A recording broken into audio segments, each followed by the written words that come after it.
coughing my head off through the Joe Pasquale thing. The reason is because I think the hay fever, it's just so bad, the pollen out there, and it really has been a pretty intense afternoon of some showers and some sunshine. And I say showers, it's actually been thunderstorms, and actually in some ways that does sometimes kick up the pollen. So here's what happened through the day today. Little system just passing across us the last little while. We have seen some torrential downpours out there, and of course, as always, some beautiful weather watchers pictures as well. But there has been sunshine in between the showers. We were at 20 Celsius. I mentioned though the pollen because the levels are quite high at the moment, grass pollen, and for tomorrow they're going to be very high for us in the southeast. The reason being we've got this area of high pressure just building in. It's going to keep us nice and settled for much of the day tomorrow. But as I say, with the sunshine, it will be high pollen levels. Overnight tonight, things are clearing away. There is Hawkhurst, of course, on the map for you for tonight.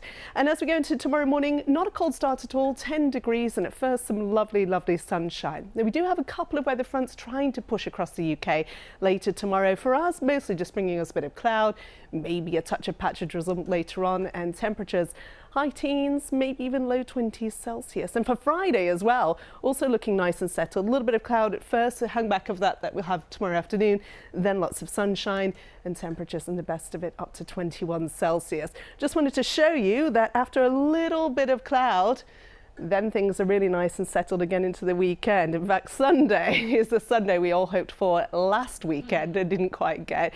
But a lot of sunshine and feeling pleasantly warm in that. Well, at least the gardens have had some rain. Yeah. Wall garden. It was head high with brambles, and we reached out to the local community. They came and helped us clear the site, and most of the fruit and veg that we grew, roughly about 4 tonne, was donated to community groups and food banks, which we still continue to do. We've got wall garden, which you can see. We've got a wooded gill, beehives, wallflower meadows, you name it, we've got it here.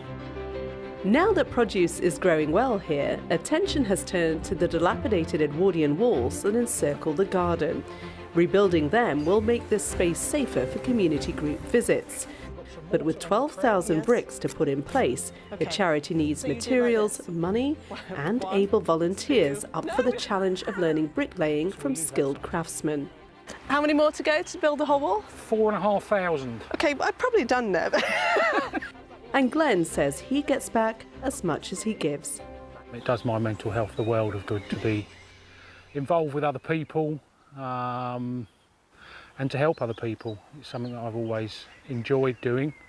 It's something you don't really get a lot of opportunity to do within the building trade. And in the end, for James, the transition from businessman to running a charity based out of doors has changed his life as well as those around him. Part of this process has shown me that nature can improve people's health and well-being, because it's done it for me. Nature and nutrition can improve the health and well-being of anybody.